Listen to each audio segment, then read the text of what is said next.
"Come for Christmas, Keisha. See how happy I am without you," Marcus had said smugly, his new girlfriend beside him. Christmas morning arrived. A helicopter landed in the snow outside. Marcus laughed. Who does she think she is? The front door opened. Keisha walked in, wearing a designer coat. Behind her, 4 children in matching Christmas outfits. 4 identical children, with Marcus's face. His mother dropped her wine glass. His girlfriend started screaming. Keisha smiled. "Merry Christmas, everyone. I brought the grandchildren you never knew about." But before we dive into the full story, let me know where you're watching from and what time it is. Now, subscribe to the channel, and let's get started.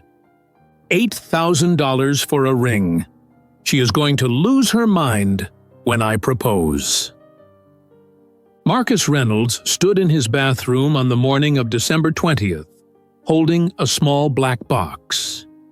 Inside sat a diamond engagement ring that cost more than 3 months of his rent. The diamond caught the light from the window. Marcus smiled at his reflection in the mirror. He looked good. He knew it. Dark brown skin, trimmed beard, white teeth. He wore a gray suit that cost $600. The suit made him look successful. Marcus needed to look successful. He put the ring back in his nightstand drawer and walked to his kitchen.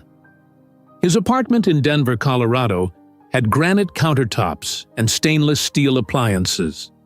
Marcus rented the apartment because it looked expensive in photos. He made coffee and checked his phone. 3 text messages from Ashley, his girlfriend. "Good morning, baby!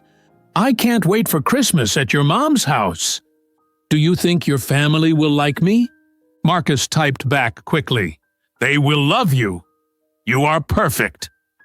Ashley was 27 years old, 8 years younger than Marcus. She had blonde hair and blue eyes. She worked as a dental hygienist.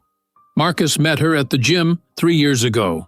She thought Marcus was successful and confident. She thought Marcus was perfect. Marcus never told her the truth about his past. He never told her about Keisha. Well, he mentioned Keisha once. He said he was divorced. He said his ex-wife was lazy and difficult.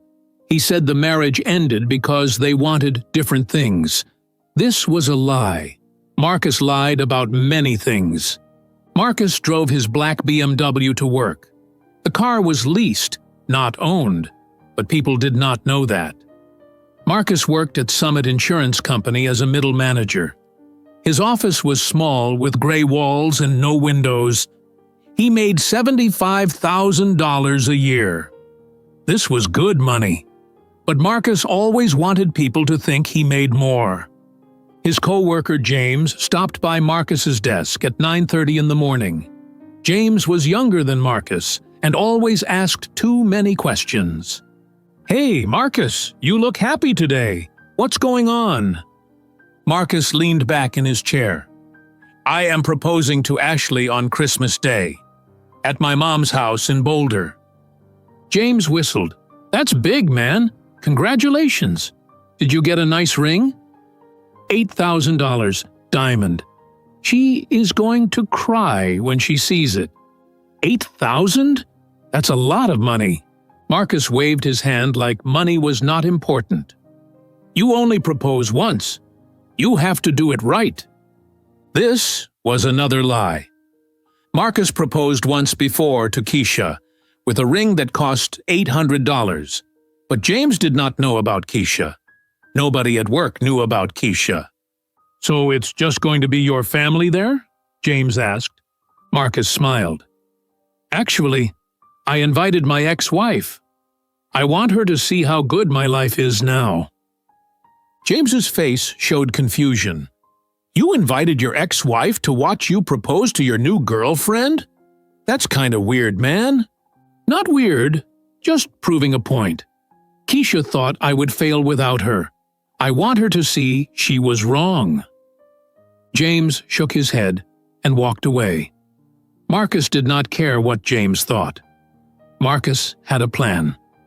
He imagined Keisha walking into his mother's house wearing old clothes. He imagined her looking tired and poor. He imagined Ashley standing next to him, young and beautiful, wearing the diamond ring. He imagined Keisha's face when she realized Marcus upgraded his life. The thought made Marcus feel powerful. During lunch, Marcus sat in his car and shopped online. He added expensive gifts to his shopping cart: a leather jacket for himself, a designer purse for Ashley, cologne, shoes. Marcus did not have money for these things. His credit cards were almost full, but Marcus needed to look successful. He clicked purchase and closed his laptop. Marcus texted Ashley throughout the afternoon. "Thinking about you. Can't wait to see you tonight. I have a surprise planned for Christmas. You are going to love it." Ashley responded with heart emojis and excited messages. She did not know Marcus was almost broke. She did not know Marcus had secrets. She only knew the version of Marcus he showed her. After work, Marcus went to the gym. He lifted weights and looked at himself in the mirror. He needed to look good. He needed to look better than whoever Keisha was dating now, if Keisha was dating anyone. Marcus assumed Keisha was probably single. He assumed she was struggling as a single mother. Marcus never asked anyone about Keisha. He blocked her number 8 years ago and never looked back. At 7 o'clock, Marcus met Ashley at an expensive restaurant in downtown Denver. The restaurant had dim lights and candles on every table. Ashley wore a black dress and red lipstick. She smiled when Marcus kissed her cheek. "This place is so nice," Ashley said, looking at the menu. "Are we celebrating something?" "Just celebrating us," Marcus said smoothly. During dinner, Ashley talked about wedding ideas.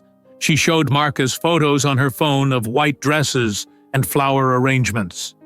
"I know you haven't proposed yet," Ashley said, laughing, "but I like to plan ahead. Do you think we would have a big wedding or a small wedding?" "Whatever you want, baby. I just want you to be happy." Ashley reached across the table and held Marcus's hand. "You are so good to me. I am so lucky." Marcus smiled. He felt powerful. Ashley worshipped him. She thought he was perfect. She did not ask difficult questions about his past. She believed everything he said. After dinner, Marcus drove Ashley home to her apartment. He kissed her goodnight at her door. "I love you," Ashley said. "I love you too. See you on Christmas." Marcus drove back to his apartment. He parked his leased BMW in his assigned spot and walked upstairs. Inside his apartment, Marcus poured himself whiskey and sat on his couch. He pulled out his phone. He scrolled through his contacts until he found a name listed as Denver Plumbing. This was not a plumber. This was Keisha. Marcus saved her number under a fake name, so Ashley would never find it. Marcus opened a new text message. His hands shook slightly. He was excited. He typed slowly. "Come to Christmas dinner at Mom's house in Boulder on December 25th. The family wants to see you one last time. Address: 428 Mountain View Drive, Boulder, Colorado. Noon." Marcus read the message 3 times. He imagined Keisha receiving it. He imagined her feeling surprised. Maybe she would feel hopeful. Maybe she thought Marcus finally wanted to reconnect. Marcus laughed quietly. He did not want to reconnect. He wanted to win. He wanted Keisha to see him with Ashley. He wanted Keisha to see the ring. He wanted Keisha to know she was not good enough. Marcus hit send. The message showed delivered. Marcus put his phone down and finished his whiskey. He walked to his bedroom and looked at the engagement ring one more time. Everything was going according to plan. On Christmas Day, Marcus would propose to Ashley in front of his whole family. Keisha would watch and realize Marcus was happy without her. Marcus would finally prove he won the divorce. Marcus went to bed feeling satisfied. He did not think about the 4 children he abandoned. He did not think about the pregnant woman he left 8 years ago. He did not think about consequences. Marcus only thought about himself. He always did. 300 miles away in Austin, Texas, Keisha Monroe sat in her home office. Her phone buzzed on her desk. She picked it up and read the message from a number she had not seen in 8 years. Keisha's hand tightened around her phone. Her jaw clenched. She read the message again. Then Keisha made a decision that would change everything. Keisha stared at the message on her phone. Her office was quiet. Outside the window, the lights of Austin, Texas glowed in the darkness. It was 9 o'clock at night. Keisha was still working. She always worked late. Building a billion-dollar company meant long hours, but now she could not focus on work. Marcus's text message burned in her mind. He invited her to Christmas dinner. After 8 years of silence, after abandoning her when she was pregnant, after changing his phone number and disappearing. Now he wanted her to come see the family one last time. Keisha knew exactly what Marcus was doing. He wanted to humiliate her. He thought she was poor and struggling. He thought she would arrive looking defeated. He probably had a new girlfriend. He probably wanted to show off. Keisha's hands shook, not from fear, from rage. Her office door opened. Dana, her assistant, poked her head inside. "Keisha, I am heading home. Do you need anything before I go?" Keisha looked up.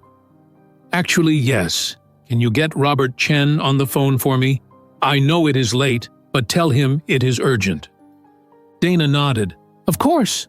Give me 2 minutes." Dana closed the door. Keisha stood up and walked to the window. Her office was on the 20th floor of a glass building in downtown Austin. She could see the whole city from here. Keisha built this company from nothing. After Marcus left, she had nothing. No money, no family nearby, just 4 babies growing in her stomach and a determination to survive. Now she had everything. A company worth $2 billion, 3 houses, a private helicopter, employees who respected her, a life Marcus could never imagine. Her phone rang. Dana transferred the call. "Keisha, it is late. What is going on?" Robert Chen was her lawyer. He worked for the best law firm in Texas. "Robert, I need you to calculate something for me. 8 years of child support for 4 children, plus interest, plus penalties for non-payment." Robert was quiet for a moment. "This is about Marcus Reynolds?" "Yes." "Keisha, you do not need his money. You know that. This is not about money, Robert. This is about consequences. How much does he owe me?" She heard Robert typing on his computer. "Give me a minute. 4 children. 8 years. The state of Colorado requires a minimum of… Okay. With interest and penalties for 8 years of complete non-payment. Marcus Reynolds owes you approximately $1.2 million. Keisha smiled. It was not a happy smile. "Can you file the paperwork?" "You want me to file a lawsuit for child support? After 8 years? Yes, file it with the court in Colorado. I want it official. I want it legal. Do it tomorrow." "Keisha, what are you planning?" "I am going to Denver for Christmas. Marcus invited me. He thinks I am going to show up broken and poor. He is wrong." Robert sighed. "Do you want me to come with you? For legal support?" "No, just file the papers.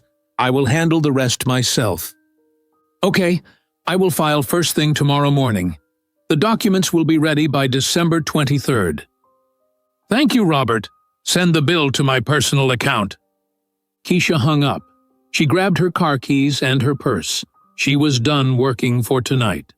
She had plans to make. Keisha drove home in her black Tesla. Her house sat in the hills west of Austin. It was a large house with a pool and a view of the city. She bought it 3 years ago when Parent Hub went public and made her rich beyond imagination. The gate opened automatically as she approached. Keisha parked in the circular driveway and walked inside. The house was warm and bright. In the living room, her 4 children sat on the carpet doing homework. Marcus Jr. was building something with plastic blocks. Mason was drawing in a sketchbook. Maya was reading a book about famous dancers. Mila was writing in her journal. Mrs. Garcia, their nanny, sat on the couch watching them. "Mama!" Mila looked up and smiled. All 4 children jumped up and ran to hug Keisha. She knelt down and hugged them tightly. These were her babies, her entire world. Marcus threw them away before they were even born. His loss. "How was school today?" Keisha asked. "Good," Mason said. "I drew a picture of a dragon. Do you want to see?" "I would love to see it. After dinner, okay?" Mrs. Garcia stood up. "I made chicken and rice. It is staying warm in the oven. Do you need me to stay?" "No, Maria. Go home to your family. Thank you for everything today." Mrs. Garcia kissed each child on the head and left through the front door. Keisha looked at her 4 children. They were 7 years old, smart, healthy, beautiful. She raised them alone. She worked 3 jobs while pregnant. She coded software while breastfeeding 4 babies. She built an empire while teaching them to walk and talk. She did it without Marcus. She did it without anyone. "Let's have dinner," Keisha said. "Then we need to talk about something important." The children followed her to the kitchen. Keisha served chicken and rice on 5 plates. They sat at the table together. This was their routine. Every night, they ate dinner as a family. Keisha did not care how tired she was. Her children needed stability.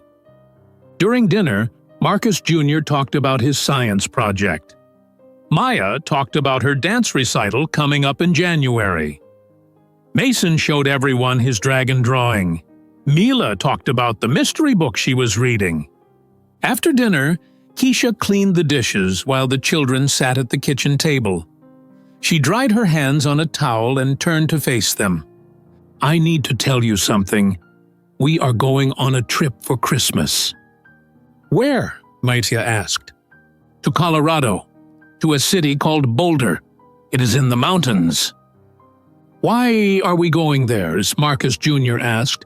He was the oldest by 4 minutes. He always asked the most questions. Keisha sat down at the table. She looked at each child's face. "You are going to meet your father." The room went silent. The children stared at her. "Our father?" Mila said slowly. "The one who left when you were pregnant?" Keisha was always honest with her children. She never lied to protect them. She told them the truth in simple words they could understand. "Yes, his name is Marcus Reynolds. He sent me a message today. He invited us to Christmas dinner with his family." "Why does he want to meet us now?" Marcus Jr.'s voice was hard. "He did not want us before." "I do not know why, baby. But I think we should go. You have a grandmother in Colorado. You have 2 aunts. They do not know you exist. I think you should meet them." "Does our father know we are coming?" Mila asked. Keisha smiled. "No, he thinks only I am coming. He does not know about you 4. He is going to be very surprised." Maya crossed her arms. "I do not want to meet him. He left you when you needed help. He is a bad person." "Maybe," Keisha said, "but you should form your own opinion. You should look him in the eye and decide for yourself what kind of man he is." Mason spoke quietly. "What if he does not like us?" Keisha's heart broke. She reached across the table and held Mason's hand. "Listen to me. All of you listen. If your father does not like you, that is his problem, not yours. You are smart and kind and perfect. If he cannot see that, he is blind. Do you understand?" Mason nodded. "I do not need a father," Maya said. "I have you. You do have me. You will always have me. But you also deserve to know where you came from. You deserve to meet your grandmother and your aunts. They might love you. They might want to be part of your life." "Will we take the helicopter?" Marcus Jr. asked. "Yes, we will fly to Boulder on Christmas morning." "That is cool," Mason said softly. Mila looked at Keisha with serious eyes. "Are you going to be okay, Mama? Will it make you sad to see him?" Keisha smiled. "No, baby. It will not make me sad. I am not the same person I was 8 years ago. I am stronger now. We are stronger now." The children were quiet. They looked at each other, having a silent conversation only siblings can have. "Okay," Marcus Jr. said, "we will go. But if he is mean to you, I will tell him to leave you alone." Keisha laughed and hugged her son. "You are my protector. All 4 of you are my protectors." Over the next few days, Keisha prepared. She took the children shopping at an expensive store in downtown Austin. She bought them matching outfits, red and green for Christmas. The clothes cost $2,000 total. Keisha did not care about the price. She wanted Marcus to see her children looking perfect.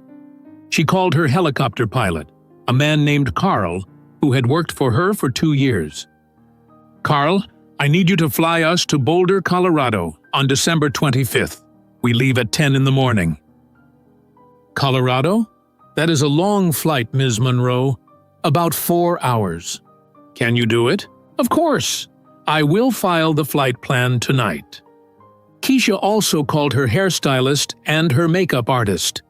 She scheduled appointments for December 24th. She went through her closet and chose her white designer coat. The coat cost $30,000. She bought it last year in Paris. It was the most expensive piece of clothing she owned. On the night of December 24th, Keisha stood in her closet holding the white coat. She looked at herself in the mirror. She was 33 years old. She survived something that should have destroyed her. Marcus abandoned her when she was vulnerable and afraid. He thought she would fail. He thought she would disappear. Instead, she became extraordinary. Keisha smiled at her reflection. Tomorrow, Marcus Reynolds would learn the biggest lesson of his life. Tomorrow, he would see the 4 children he threw away. Tomorrow, he would understand what he lost. Tomorrow, Keisha would win. Christmas morning arrived, cold and bright, in Boulder, Colorado. Patricia Reynolds woke up at 6 o'clock. She could not sleep any longer. She was too excited. Her son Marcus was bringing a mystery guest to Christmas dinner. Patricia loved hosting holidays. She loved cooking for her family. She loved seeing her children and grandchildren fill her house with noise and laughter. Patricia walked downstairs to her large kitchen. The house sat on a hill with views of the Rocky Mountains. Snow covered everything outside. The trees looked white and magical. Patricia turned on the lights and started pulling ingredients from her refrigerator: ham, sweet potatoes, green beans, butter, cream. She hummed Christmas carols while she worked. Patricia was 62 years old. She retired from nursing 3 years ago. Now she spent her time decorating her house and spoiling her grandchildren. Well, the grandchildren she knew about. At 8 o'clock, the doorbell rang. Patricia wiped her hands on her apron and opened the door. Her daughter Nicole stood on the porch with her husband Tom and their 2 teenage sons, David and Christopher. "Merry Christmas, Mom!" Nicole hugged her mother tightly. "Merry Christmas, baby. Come in, come in. It is freezing out there." The family carried wrapped presents into the living room. Patricia's house was decorated with too many Christmas lights. Angels sat on every surface. A huge tree stood in the corner covered in ornaments. Cookies shaped like snowmen sat on plates in the kitchen. "Something smells amazing," Tom said. "What are you cooking?" "Ham with brown sugar glaze, your favorite, and sweet potato casserole." "You are the best mother-in-law in the world," Tom said, kissing her cheek. David and Christopher, both teenagers, went immediately to the living room and turned on the television. Nicole followed her mother into the kitchen. "So who is this mystery guest Marcus is bringing?" Nicole asked. Patricia shrugged. "He would not tell me. He just said someone special from his past wants to see the family again." "That is strange. Marcus does not usually keep secrets." Patricia laughed. "Marcus keeps plenty of secrets. He just does not think we notice." At 9:30, the doorbell rang again. Brenda arrived with her husband Keith and their baby daughter Jasmine. Jasmine was 10 months old with fat cheeks and curly black hair. Patricia grabbed the baby immediately. "There is my beautiful grandbaby. Give Grandma some sugar." Jasmine giggled and grabbed Patricia's nose. Brenda hugged her sister Nicole. "Is Marcus here yet?" Brenda asked. "Not yet. He said 10 o'clock. "Who is he bringing? Do you know?" "No idea. Mom does not know either." The sisters looked at each other with curiosity. Marcus was their younger brother. He was the baby of the family and the only son. Patricia spoiled Marcus when they were growing up. He got away with everything. Nicole and Brenda learned to accept it. At 10 o'clock exactly, Marcus's BMW pulled into the driveway. Patricia looked out the window and saw Marcus get out of the driver's side. A young blonde woman got out of the passenger side. She wore a tight red dress and very high heels. Not practical for Colorado snow. "Is that Ashley?" Nicole asked, looking over her mother's shoulder. "I guess so. She's very pretty." "She is very young," Brenda said. "How old is she?" Marcus said 27. He is 35. That is an 8-year difference. Patricia opened the front door. "Marcus! Merry Christmas!" Marcus walked up the porch steps and hugged his mother. "Merry Christmas, Mom. You remember Ashley, right? You met her briefly last summer." Ashley smiled nervously. "Merry Christmas, Mrs. Reynolds. Thank you for inviting me. Call me Patricia, sweetie. Come inside before you freeze." Ashley wobbled on her high heels, walking through the door. Marcus held her arm. He wore an expensive black suit and shiny shoes. His cologne was too strong. Inside, Marcus greeted his sisters and their families. He shook hands with Tom and Keith. He high-fived his nephews. He looked at baby Jasmine and said she was cute, but did not offer to hold her. Marcus did not like babies. Everyone gathered in the living room. Patricia served coffee and Christmas cookies. The adults sat on couches and chairs. The teenage boys played video games in the corner. Baby Jasmine crawled on the carpet. "So Marcus," Nicole said, "who is this mystery guest you are bringing?" Marcus smiled. "You will see. She should be here around noon." "She?" Brenda leaned forward. "An old friend?" "Something like that." Ashley looked at Marcus with confusion. "You said it was a family friend, someone your mom wanted to see." "That is right, baby. Do not worry about it." Tom checked his watch. "It is 10:30 now. We have an hour and a half to wait. This better be worth it, Marcus. Trust me, it will be worth it." Marcus reached over and held Ashley's hand. She smiled at him. She wore bright red lipstick that matched her dress. Her nails were painted gold. She looked like she was going to a nightclub, not a family Christmas. Patricia went back to the kitchen to check on the ham. Nicole followed her. "Mom, do you think Marcus is going to propose today?" Nicole asked quietly. Patricia smiled. "I think so. He has that nervous energy. And Ashley keeps looking at her ring finger. She seems sweet, a little young, but sweet." "Marcus needs someone who will not ask too many questions," Patricia said. "Ashley seems perfect for that." "What do you mean?" Patricia pulled the ham from the oven. Juice sizzled in the pan. "Marcus has secrets, Nicole. He always has. Remember when he divorced Keisha 8 years ago? He would not talk about it. He just moved to Denver and pretended his marriage never happened. I always wondered about that. He was so angry back then. Do you think something happened?" "I do not know. He would not tell me. He just said Keisha was difficult and he needed to leave." Nicole was quiet for a moment. "Do you think the mystery guest is Keisha?" Patricia stopped stirring the green beans. Why would Marcus invite his ex-wife to meet his new girlfriend? "I do not know, but you are right. Marcus loves secrets. Maybe this is some weird power move. If it is Keisha, I hope she is doing okay. I always liked her." In the living room, Marcus checked his phone repeatedly. It was 11 o'clock, then 11:15, then 11:30. No message from Keisha. He wondered if she would actually show up. Part of him hoped she would chicken out, but part of him wanted her to see Ashley. He wanted her to see the ring. He wanted to win. Ashley leaned close to Marcus. "Are you okay?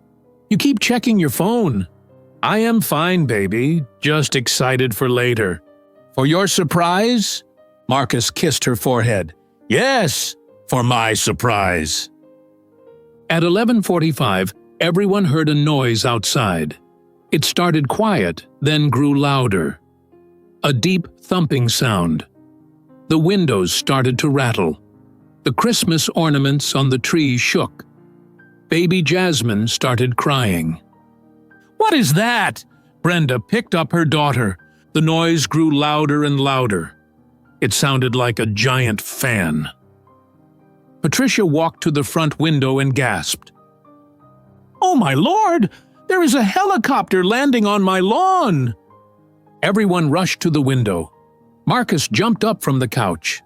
Outside, a large black helicopter descended slowly onto the front lawn.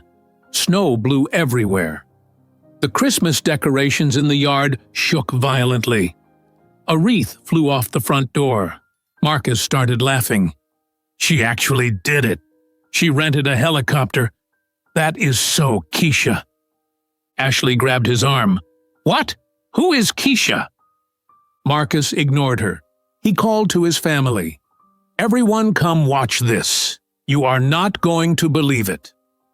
Tom and Keith joined them at the window. Nicole held baby Jasmine. Brenda stood next to her mother. David and Christopher paused their video game to watch. The helicopter landed. The blades slowed down. The door opened. A woman stepped out. She wore a white coat that seemed to glow in the sunlight. Her hair was styled perfectly. Diamond earrings caught the light. She moved with confidence and grace. She looked like someone important, someone powerful. "Is that Keisha?" Nicole whispered. "She looks amazing." Marcus's smile faded slightly. Keisha looked different. She looked expensive. Then the helicopter door opened wider. A child climbed out. A little boy with light brown skin and dark curly hair. He wore a red sweater and black pants. He held Keisha's hand. Then another child climbed out. Another boy. He looked exactly like the first boy. Then a little girl climbed out. She wore a green dress. She had the same face as the boys. Then another little girl climbed out. 4 children total, all the same height, all the same age, all wearing Christmas colors. All 4 children had the exact same face. And that face looked exactly like Marcus. Patricia's wine glass slipped from her hand. It hit the hardwood floor and shattered.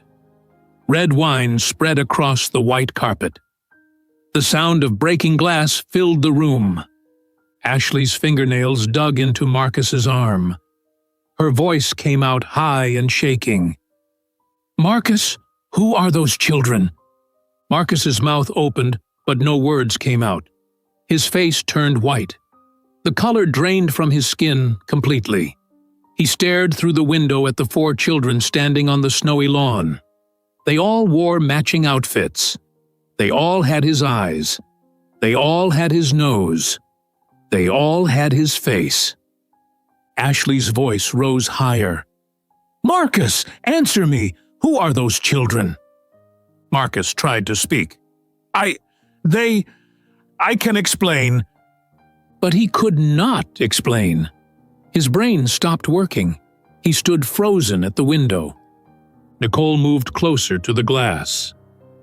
"Those kids look exactly like you, Marcus. Exactly like you." Brenda held baby Jasmine tighter. Are those your children?" Patricia stood in the middle of the living room. Red wine spread across her white carpet from the broken glass. She did not notice. She stared at the 4 children outside her house. "Oh my God," Patricia whispered. "I am a grandmother." The front door opened. Cold air rushed into the warm house. Keisha walked inside holding 2 children by their hands. A boy on her left. A girl on her right. 2 more children followed behind her. Another boy. Another girl. Keisha wore the white designer coat. Up close, everyone could see how expensive it was. Her jewelry sparkled. Her makeup was perfect. She looked like she stepped out of a magazine. "Hello, Patricia," Keisha said warmly. "It is wonderful to see you again. It has been 8 years." Patricia could not speak. She stared at the 4 children. Keisha smiled and looked down at her children. "Say hello to your grandmother, babies." The 4 children spoke at the same time. "Hello." Their voices were small and polite. They stood in a line holding hands. 2 boys, 2 girls, all identical in height and appearance. Keisha gestured to each child. "This is Marcus Jr., this is Mason, this is Maya, and this is Mila. They are 7 years old. They are quadruplets." Patricia made a sound between a gasp and a sob. She took a step toward the children, then stopped. She did not know what to do. Nicole found her voice first. "Quadruplets? Marcus, you have quadruplets?" Marcus stood near the couch. Ashley backed away from him until she hit the wall. Her red dress was too tight. She could barely breathe. "Marcus," Ashley said, her voice shaking. "Tell me right now, are these your children?" Marcus opened his mouth. He tried to form words. You don't understand." Keisha looked at Ashley for the first time. Her face was calm. Her voice was steady. "Yes, these are Marcus's children. I was pregnant with quadruplets 8 years ago. I told Marcus the news. He filed for divorce the next day. He moved to Denver and changed his phone number. He never asked about the babies. Not once in 8 years." The room went completely silent. Even baby Jasmine stopped crying. Ashley's face crumpled. Tears started running down her cheeks. Black mascara ran with the tears. "Marcus, is that true?" Marcus finally found words. "No, she is lying. I did not know she was pregnant. She never told me." Keisha pulled her phone from her coat pocket. She touched the screen a few times, then held it up. "These are text messages from 8 years ago. December 10th, I told you I was pregnant with 4 babies. You responded by saying I trapped you on purpose. You said you wanted a divorce. You told me to never contact you again. She walked across the room and handed her phone to Patricia. Patricia took it with shaking hands. She read the messages. Her face went from shock to horror to rage. Nicole looked over her mother's shoulder and read the messages too. "Oh my God, Marcus, you knew she was pregnant and you left anyway." Brenda started crying. She held her baby daughter close. "You have 4 children and you never told us? We could have helped them. We could have been part of their lives." Marcus's voice got louder. "I was 27 years old. I was not ready for 4 babies. Do you know what 4 babies cost? Do you know how much work that is?" "So you just left?" Nicole's voice was cold. "You just walked away from your pregnant wife? She should have been more careful. She should have—" "Stop talking," Patricia said. Her voice was quiet but sharp. Marcus stopped immediately. He had never heard his mother use that tone. Patricia walked to the 4 children. She knelt down on the floor in front of them. She was still holding Keisha's phone. Tears ran down her face. "I am your grandmother," Patricia said. "I did not know you existed. If I had known, I would have been there. I would have helped your mother. I would have held you when you were babies." The 4 children looked at their mother. Keisha nodded. It was okay to talk. Marcus Jr., the oldest, spoke. "Our mom told us about you. She said you were nice. She said you did not know about us." Patricia sobbed. She reached out to hug the children but stopped herself. They did not know her. She was a stranger to them. She had no right to touch them yet. Maya, one of the girls, stepped forward. "You can hug us if you want. Our mom said it is okay." Patricia pulled all 4 children into her arms and cried. Nicole and Brenda rushed over. They knelt on the floor too. They touched the children's hair and faces. They asked their names again. They looked at their clothes and their shoes and their perfect faces. "I have a niece," Brenda whispered. "I have 2 nieces and 2 nephews. Oh my God, I always wanted to be an aunt." Tom and Keith stood back with awkward expressions. They did not know what to do. David and Christopher, the teenage boys, stared at the quadruplets with wide eyes. Ashley pushed away from the wall. She walked toward Marcus. Her high heels clicked on the hardwood floor. Mascara covered her face. Her red lipstick was smeared. "You told me you did not have children. You told me your ex-wife was lazy and difficult. You lied to me for 3 years." Marcus held up his hands. "Baby, I can explain. I was going to tell you. You were going to propose to me today. You were going to propose, and you have 4 children you abandoned." "I did not abandon them. I needed space to figure things out." Nicole stood up from the floor. 8 years is not space, Marcus. 8 years is abandonment. Keisha walked to the couch and sat down. She crossed her legs. She looked completely comfortable. The 4 children left Patricia and walked to their mother. They stood around her protectively. "Let me tell you what happened after Marcus left," Keisha said. Her voice was calm. She could have been discussing the weather. "I was pregnant with high-risk quadruplets. I had to quit my teaching job.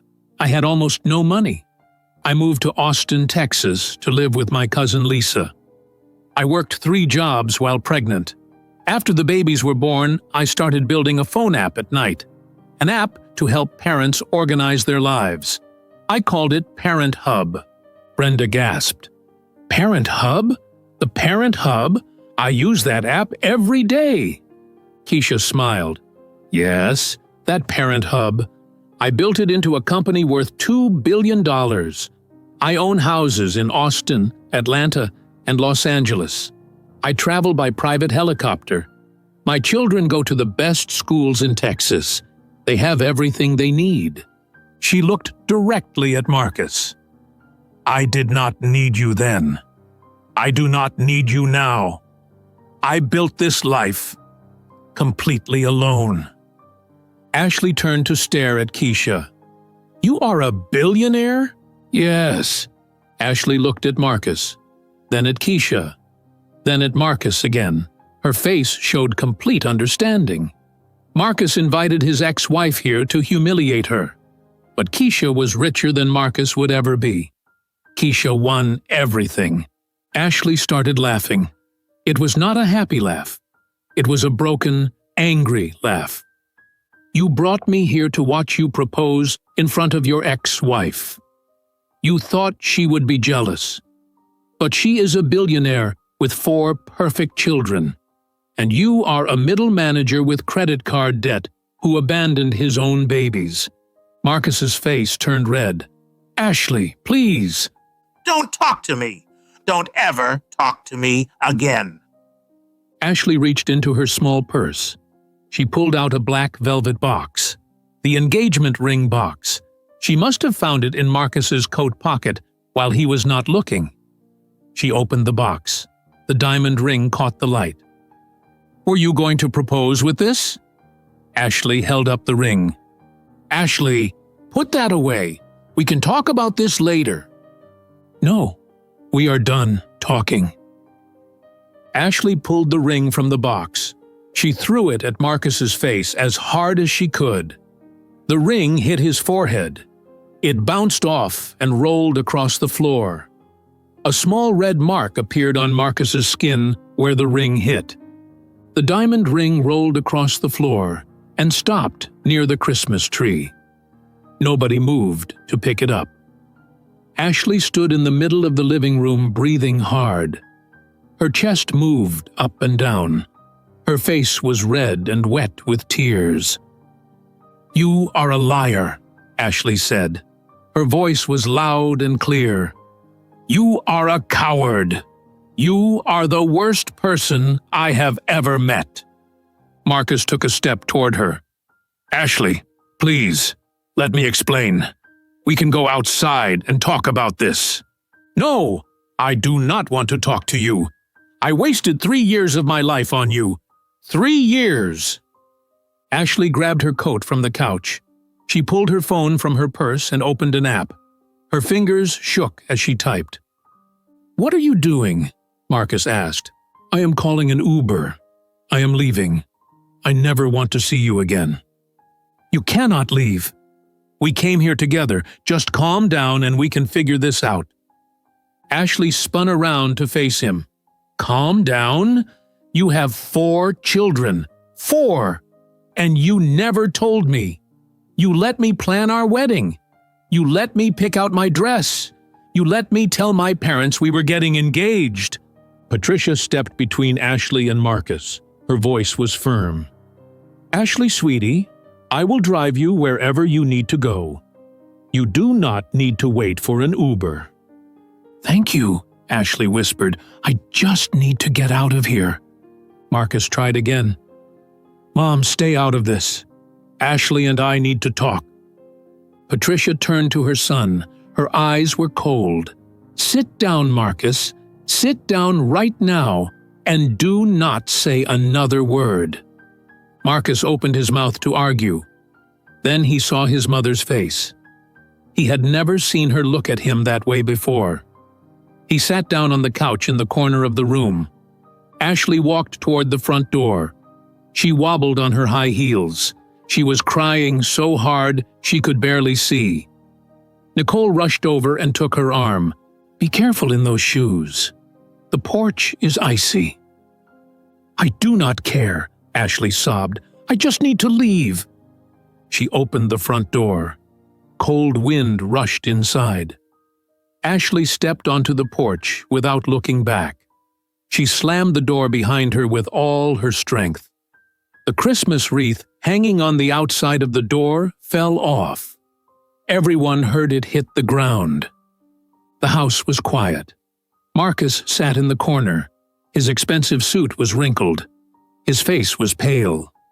The small red mark from the ring was still visible on his forehead. Patricia turned to Keisha and the 4 children. Her expression changed completely. The anger left her face. Now she just looked sad and desperate. "Please," Patricia said, "please tell me everything about them. I need to know everything." Keisha smiled gently. "Of course. What do you want to know?" Patricia knelt down in front of the quadruplets again. She looked at each face carefully. "How old are you?" "7, they all said together. "When is your birthday?" Mila, one of the girls, answered. "March 15th. "What are your full names?" Marcus Jr. stepped forward. He was the tallest by just a little bit. "I am Marcus Jr., but everyone calls me Mark." The second boy spoke. "I am Mason." The first girl spoke. "I am Maya." The second girl spoke. "I am Mila." Patricia wiped tears from her face. "Those are beautiful names. Do you go to school?" "Yes," Mark said. "We go to Austin Elementary School in Texas." "What grade are you in?" "Second grade." "What are your favorite subjects?" Mark smiled. "I like science.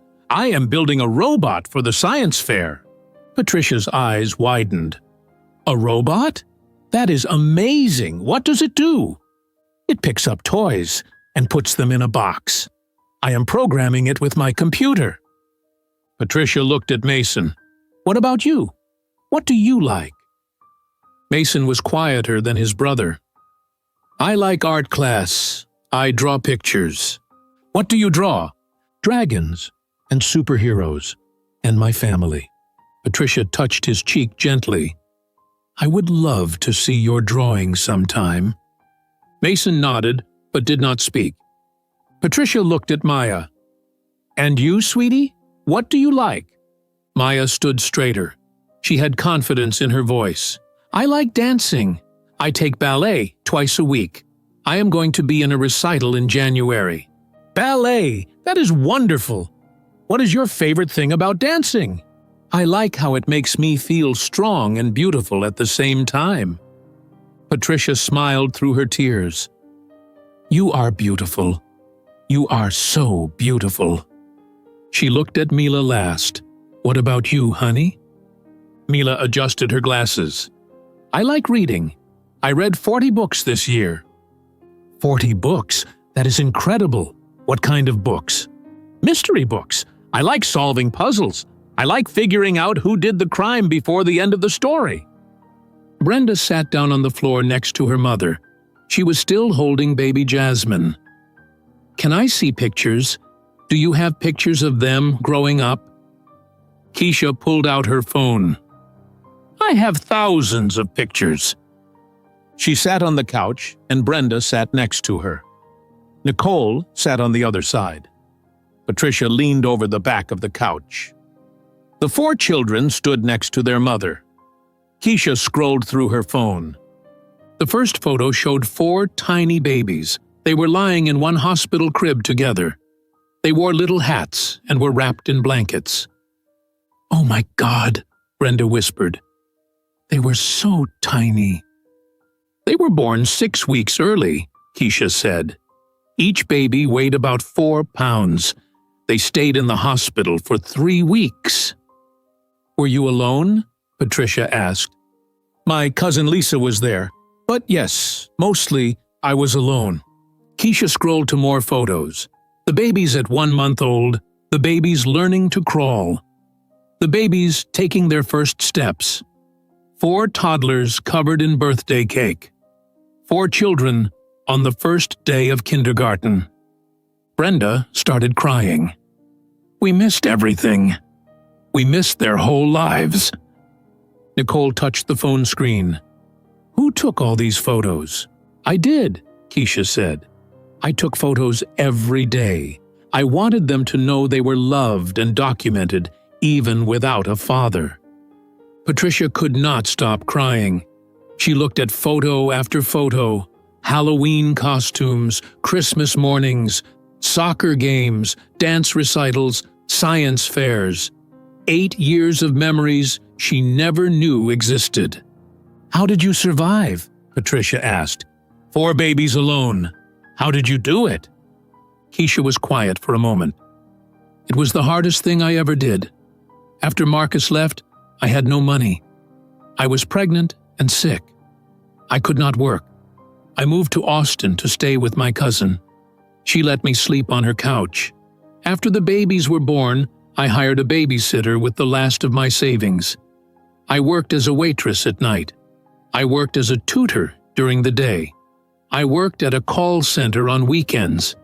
I barely slept." "Oh, honey," Patricia whispered. "When the babies turned 2, I started teaching myself to code. I watched free videos on the internet after the kids went to bed.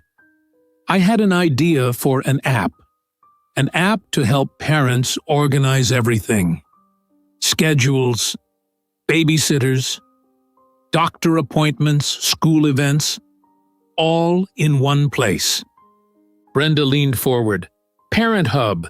You created Parent Hub." "Yeah, it took me 3 years to build. I worked on it every night. Sometimes I only slept 3 hours. But I knew if I could make it work, my children would never be poor. They would never struggle. They would have everything." Nicole shook her head in amazement.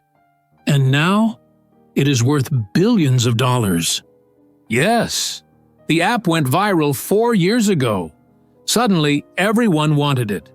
Companies offered to buy it for millions. I said no. I kept building.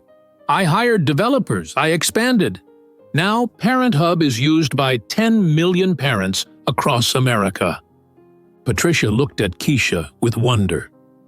"You did all of that alone, while raising 4 children." "Yes. You are extraordinary." Keisha smiled. "I am a mother. Mothers do extraordinary things when they have to." Patricia stood up.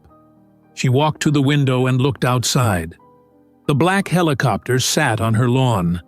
Snow covered its blades. She turned back to Keisha. "Why did you come here? If you are so successful, if you have everything, why did you come to Boulder?" Keisha looked across the room at Marcus. He sat in the corner with his head in his hands. He looked small and broken. Keisha's voice was calm and clear. "I came to show him what he lost." Marcus lifted his head from his hands. His voice came out broken and quiet. "How much do I owe you?"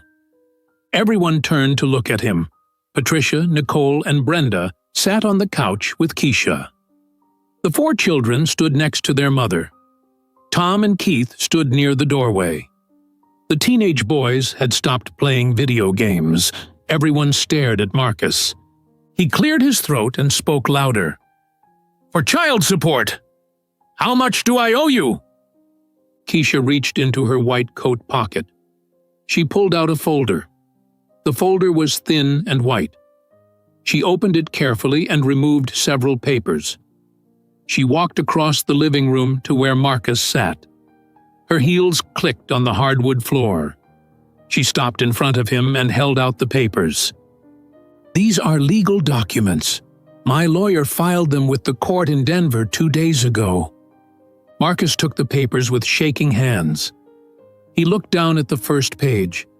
His eyes moved across the words. Numbers. Calculations. Legal terms. Then he saw the total at the bottom, $1,200,000. Marcus's hands started shaking harder. The papers rattled. This cannot be right. This is too much." Keisha's voice was calm. 4 children. 8 years. The state of Colorado requires a minimum child support payment based on your income. I calculated what you should have paid every month. Then I added interest. Then I added penalties for non-payment. $1,200,000 is what you owe. Marcus looked up at her. His face was gray. "I do not have that kind of money. I make $75,000 a year. I have credit card debt. I rent my apartment. I lease my car. I do not have $1 million. I know. So what happens if I cannot pay? Keisha tilted her head slightly. The documents are already filed with the court. If you do not pay, you will be arrested for child abandonment and failure to pay child support. You will go to jail. You will lose your job. You will lose everything. Patricia stood up from the couch. Keisha, I have to ask, do you need the money? I mean, you are a billionaire.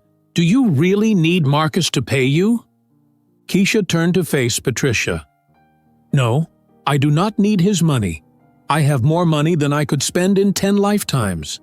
My children have trust funds. They will never want for anything. Then why are you doing this? Patricia asked. Because actions have consequences. For 8 years, Marcus lived comfortably while I struggled. He bought expensive suits while my babies needed diapers. He went on vacations while I worked 3 jobs. He pretended his children did not exist while I stayed up all night with 4 crying babies. I want him to understand that his choices have consequences. Nicole stood up too. Is there any way to reduce the amount? Any way to negotiate? Marcus looked at his sister with desperate hope in his eyes. Nicole, please, help me. I cannot pay this. I will lose everything. Keisha was quiet for a long moment. She looked at her 4 children standing together near the couch. They watched her with serious faces. Mark stood in front. Mason held Maya's hand.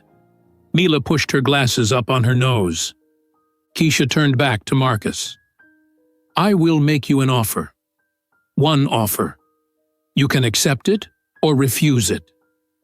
Marcus sat up straighter. What is it? I will do anything. I will forgive the entire debt. All $1,200,000. I will tear up these papers and drop the lawsuit. Marcus's face showed relief. Thank you. Thank you so much. I promise I will. I am not finished, Keisha said coldly. There is a condition. Marcus closed his mouth and waited. Keisha walked back to her children. She stood behind them with her hands on Mark's and Mila's shoulders. You must be a real father. Starting today. Starting right now. I can do that, Marcus said quickly. I can be a father. I want to be a father. Let me tell you what that means, Keisha continued. You will spend every Christmas with these children. Every single year. No excuses. You will attend their birthdays. All 4 birthdays. You will come to their school events, their soccer games, their dance recitals, their science fairs, their parent-teacher conferences. You will call them every week. You will send them letters and cards.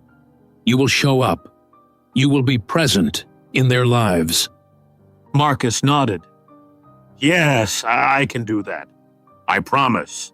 If you fail even once, if you miss one birthday, if you skip one Christmas, if you forget one phone call, the debt comes back, all of it, and I will take you to court immediately. Do you understand? Marcus stood up from the couch. I understand. I will not fail.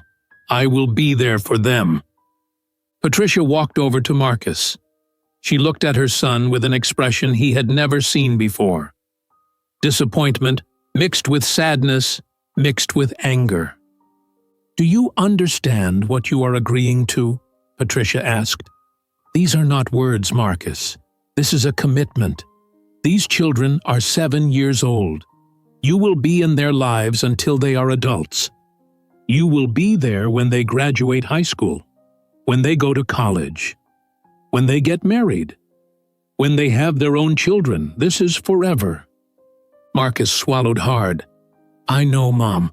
I understand. Do you? Patricia's voice rose. Because you already failed them once. You ran away when things got hard. What makes this time different? Marcus did not answer. He looked at his 4 children. They stared back at him with identical brown eyes. His eyes. They did not smile. They did not run to hug him. They just watched him with careful, cautious expressions. Brenda spoke from the couch. "Those children do not know you, Marcus. You are a stranger to them. You have to earn the right to be their father." "I know," Marcus whispered. Tom cleared his throat. "Can I ask a question? What happens if the kids do not want to see you? What if they decide they do not want you in their lives?" Keisha answered. "Then Marcus loses. The deal is off. These children get to choose. I will not force them to spend time with someone who hurt their mother. Someone who abandoned them before they were born." Marcus took a step toward the children. He moved slowly. He stopped a few feet away from them. He knelt down on the floor so he was at their eye level. "I know you do not know me," Marcus said. His voice cracked. "I know I was not there when you were born. I know I missed everything. Your first words, your first steps, every birthday, every Christmas." The children did not respond. They watched him with serious faces. Marcus continued. "I was scared. When your mom told me she was pregnant with 4 babies, I panicked. I thought about money and diapers and sleepless nights. I thought about how my life would change. I only thought about myself." Mark, the oldest boy, crossed his arms. His voice was clear and hard. "So you left. You left our mom when she needed help." "Yes," Marcus said. "I left. And that was the worst mistake of my life." "Why should we believe you will stay this time?" Mark asked. The question hung in the air. Everyone waited for Marcus to answer. He opened his mouth, but nothing came out. What could he say? He had no good answer. He could not prove he would stay. He could not promise anything because his promises meant nothing. Marcus felt tears start to form in his eyes. He was 35 years old, and he was crying in front of his children. His mother, his sisters, everyone he knew. "I cannot prove it," Marcus finally said. "I can only try. I can only show up every day and hope that one day you will believe me." Maya, one of the girls, stepped forward. She had her arms crossed just like her brother. "You were not just scared. You were mean. There is a difference." Marcus flinched. A 7-year-old girl just saw through him completely. She was right. He was not just scared. He was cruel. "You are right," Marcus admitted. "I was cruel. I chose my comfort over your lives. I chose myself over all of you.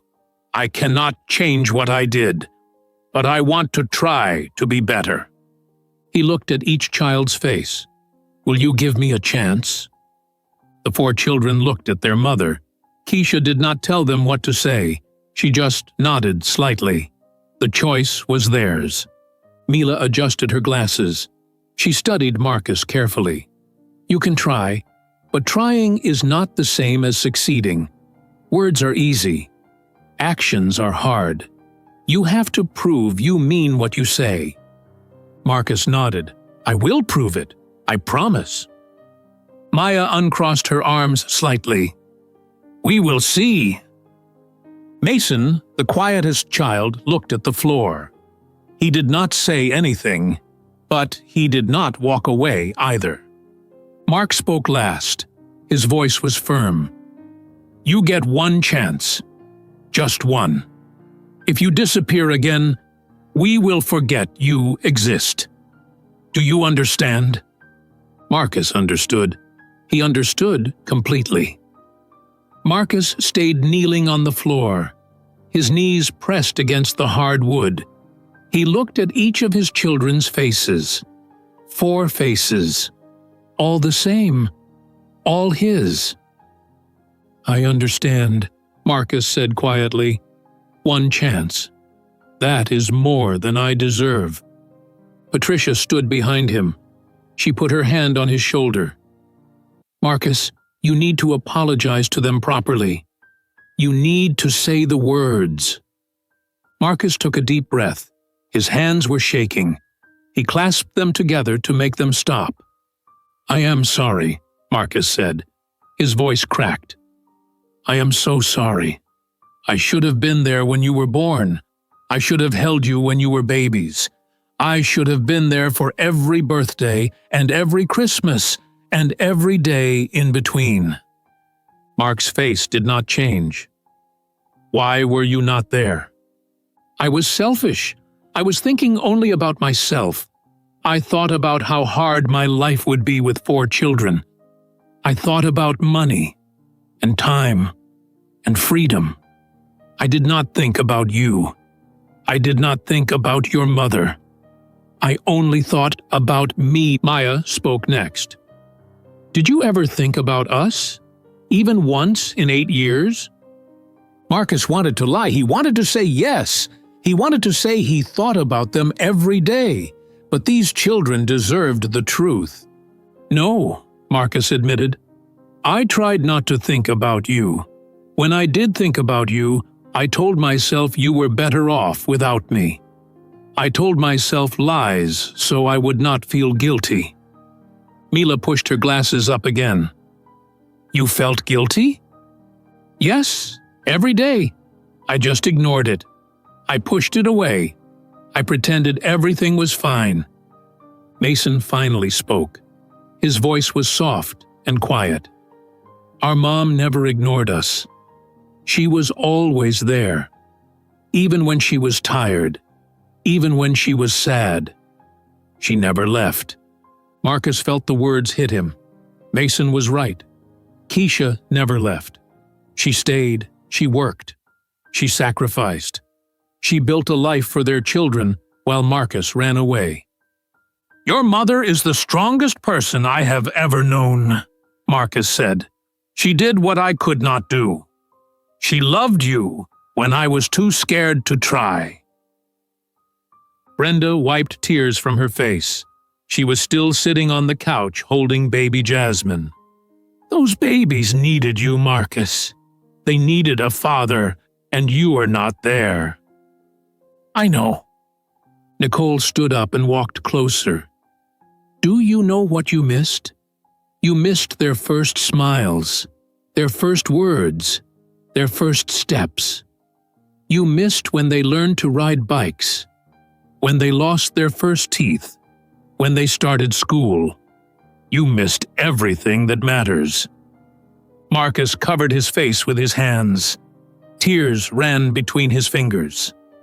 I know what I missed. I cannot get those years back.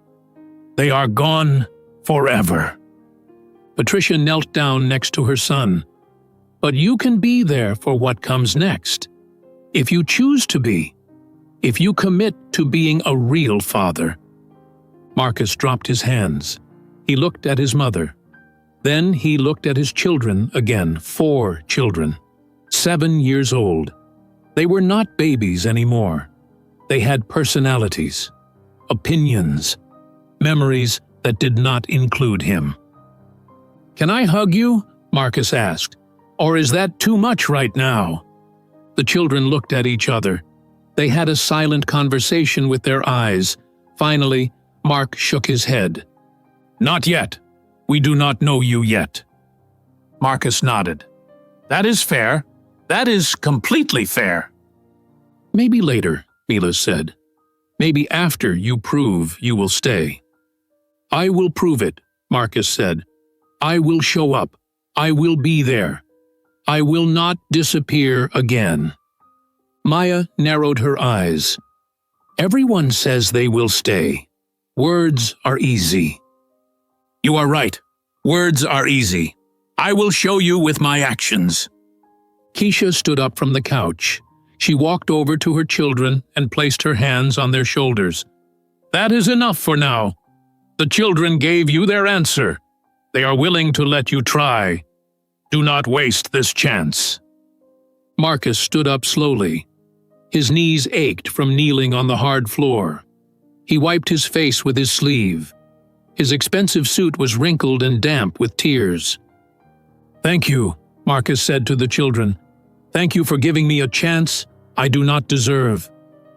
Mark did not smile. "We are doing this for Grandma. She wants to know us. We want to know her too. And our aunts." Patricia started crying again. "You can call me Grandma. I would love that so much." Maya looked at Patricia. "Can we see your house? Mom said you live in the mountains." "Yes," Patricia said. "Let me show you everything.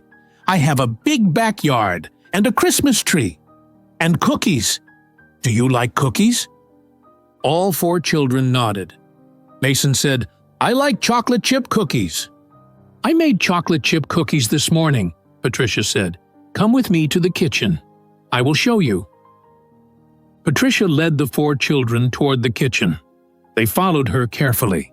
Brenda and Nicole walked behind them. Tom and Keith stood near the doorway watching. The teenage boys, David and Christopher, finally came out of the corner.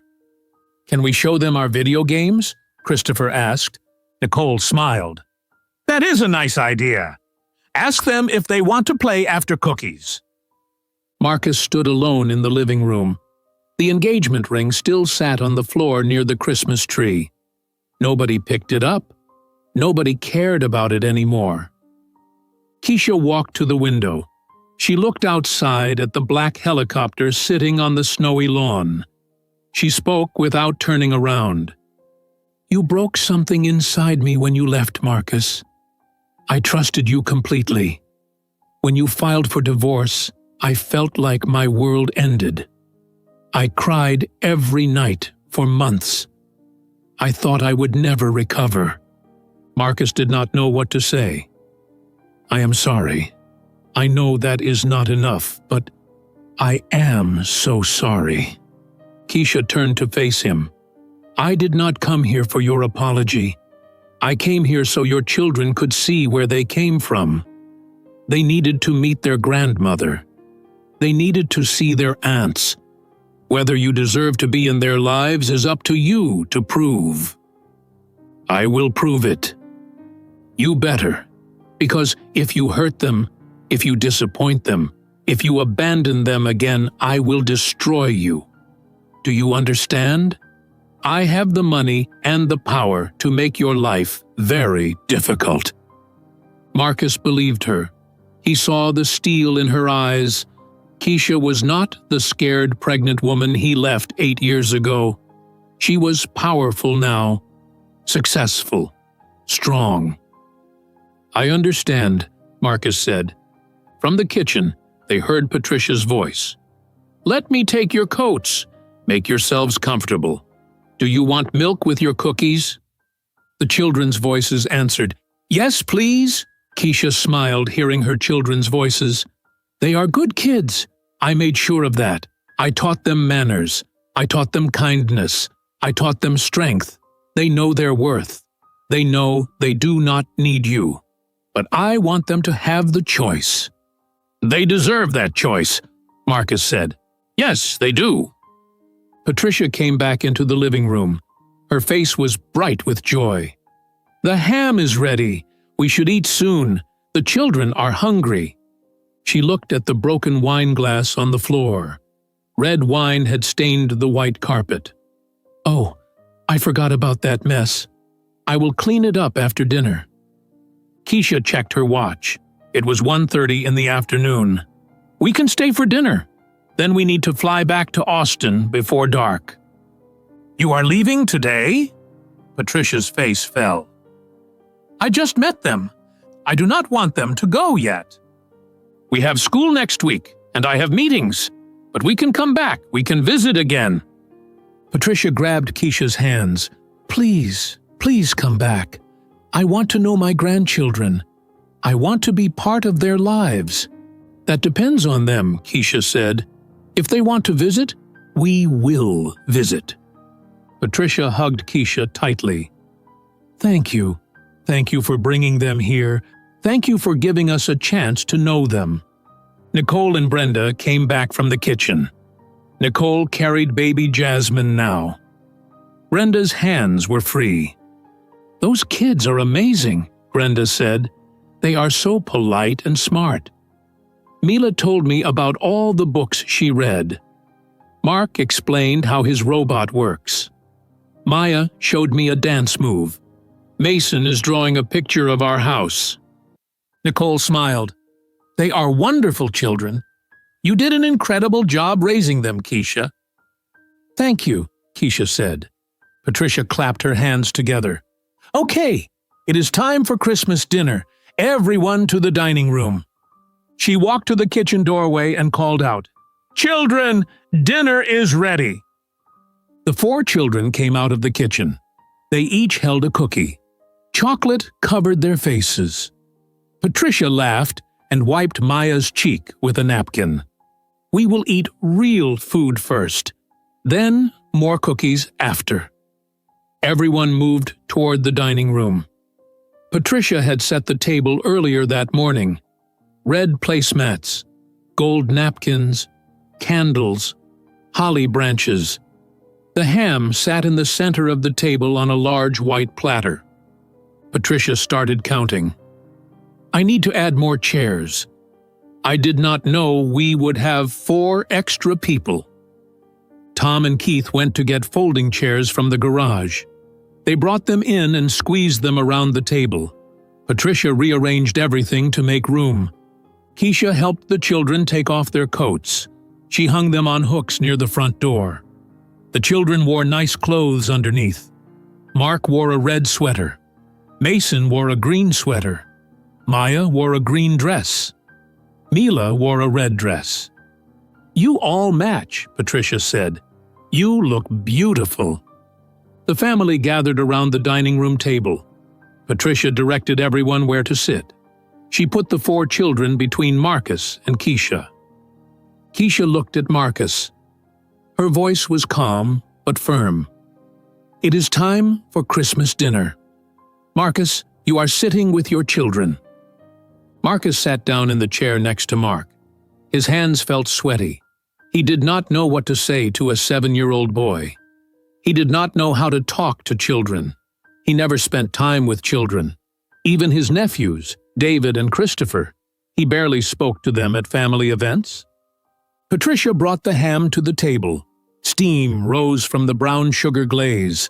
She placed it in the center carefully. Then she brought out sweet potato casserole, green beans, rolls, and cranberry sauce.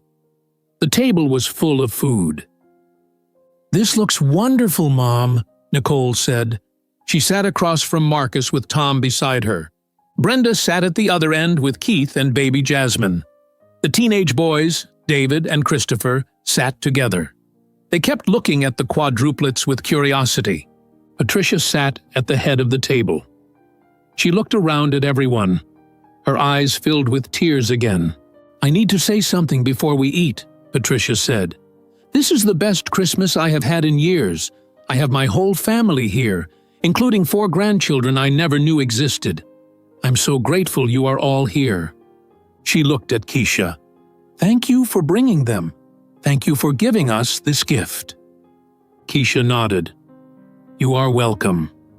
Patricia started serving food. She put ham on each child's plate. "Do you like sweet potatoes?" Mila nodded. "Yes, please." "What about green beans?" All 4 children said yes. They were polite. They said please and thank you. They waited until everyone had food before touching their forks. Marcus watched them. These were his children. They had good manners. They knew how to sit at a table properly. Keisha taught them well. Patricia filled everyone's plate. When she sat down, everyone started eating. The room was quiet, except for the sound of forks on plates. Nicole broke the silence. "So, kids, what grade are you in?" "Second grade," Mark answered. He was the one who spoke most often. "What is your favorite subject in school?" "I like math and science." "Science! Patricia said. "You said you are building a robot. Tell me more about that." Mark's face lit up. "I am building it for the science fair. It has wheels and a mechanical arm. I am programming it with a computer. You tell it to pick up a toy, and it finds the toy and puts it in a box." "That is amazing," Nicole said. "How did you learn to do that?" "I watch videos on the internet, and my mom got me a robotics kit for my birthday." Patricia beamed. "You must be very smart." Mark shrugged. "I just like building things." Brenda looked at Mason. "What about you? What do you like?" Mason looked down at his plate. He was shy. "I like art class." "He draws the most beautiful pictures," Mila said, helping her brother. "He draws dragons and superheroes." "I would love to see your drawings," Brenda said. "Do you have any with you?" Mason shook his head. "Maybe you can draw me a picture before you leave today?" Brenda asked. Mason looked at his mother. Keisha nodded. Mason said quietly, "Okay, I can do that." Tom asked, "Do you kids play any sports?" Mark said, "I play soccer. I am on a team in Austin." "What position?" "Forward. I scored 3 goals this season." "That is impressive," Tom said. Patricia looked at Maya. "And you take ballet?" Maya sat up straighter. She had confidence when she spoke. "Yes, I take class twice a week. I am going to be in a recital in January. I am dancing the part of a snowflake." "That sounds beautiful. I would love to see you dance." "You can come to Austin and watch," Maya said. "Mom always invites people to my recitals." Patricia's eyes filled with tears again. "I would love that. I would love to come to Austin and visit you." Nicole looked at Mila. "Your mom said you love reading. What are you reading right now?" Mila pushed her glasses up. "I am reading a mystery book called The Secret of Shadow Lake. It is about a girl who solves a mystery at summer camp." "Do you like mysteries?" "Yes, I like figuring out the clues before the detective does." "How many books have you read this year?" 40 books? Everyone at the table looked impressed. Nicole said, 40 books! That is more than I read in a year." Mila smiled. "I read every night before bed. Mom says reading is important." Keisha watched her children talk with the family. She felt proud. Her babies were smart and articulate. They were not afraid to talk to new people. She raised them to be confident. Marcus sat silently. He listened to his children's voices. He learned things he should have known years ago. Mark liked science. Mason liked art. Maya liked dancing. Mila liked reading. These were basic things a father should know. Maya took a bite of sweet potato. Her eyes widened. "This is really good, Grandma." Patricia smiled so big her face hurt. "Thank you, sweetie. It is my special recipe. My mother taught me how to make it. Can you teach my mom? Then she can make it for us." "Of course. I will write down the recipe before you leave." During dinner, David spoke up. He was 16 years old. "Hey, do you guys like video games?" Mark nodded. "Yeah, I play sometimes." "What games?" "I like racing games and building games." Christopher, who was 14, said, "We have a racing game upstairs. Do you want to play after dinner?" Mark looked at his mother. Keisha said, "That is fine, if you want to." Mason spoke quietly. "Can I come too?" "Of course," David said. "You can all come. We have 4 controllers." Maya shook her head. "I do not like video games. They are boring." Brenda laughed. "You can help me with the baby instead. Would you like that?" Maya nodded. "I like babies. They are cute." As dinner continued, Marcus tried to find something to say. He cleared his throat. "Mark, when is your science fair?" Mark looked at him. His face was neutral. April 15th. Maybe I could come watch, if you want. Mark was quiet for a moment. Maybe. We will see. Marcus felt the words hit him. We will see. That meant Mark did not trust him yet. That meant Mark was waiting to see if Marcus would actually show up. Patricia passed the rolls around the table. Everyone take 2. I made extra. Mason reached for a roll, but it slipped from his hand. It fell off the table and hit the floor. His face turned red. Marcus bent down quickly. He picked up the roll. He handed it to Mason. Here you go. It is okay. Happens to everyone. Mason looked surprised. He took the roll carefully. Thank you, he said in a small voice. It was the first time Mason spoke directly to Marcus. The moment felt important. Marcus's chest felt tight. Such a small thing, picking up a dropped roll, but it mattered. Keisha noticed. She saw the interaction. She saw Mason's surprised face. She saw Marcus trying. She did not smile. She was not ready to forgive Marcus. But she saw him trying. After the main course, Patricia brought out dessert, pecan pie and chocolate cake. The children cheered when they saw the cake. Can we have both? Mila asked. Patricia laughed. You can have whatever you want. She cut large slices of cake for everyone. The children ate with enthusiasm. Chocolate covered their mouths. Whipped cream got on Maya's nose. Patricia wiped it off with a napkin, laughing. You are supposed to eat it, not wear it, Patricia joked. Tom pulled out his phone. Can I take a picture? This is a special day. Patricia nodded. Yes, take lots of pictures. Tom stood up and pointed his phone at the table. Everyone smile. The family smiled. The children smiled. Even Marcus tried to smile. Tom took several photos. The flash went off multiple times. Patricia stood up. I want a picture with my grandchildren. Just me and the 4 of them.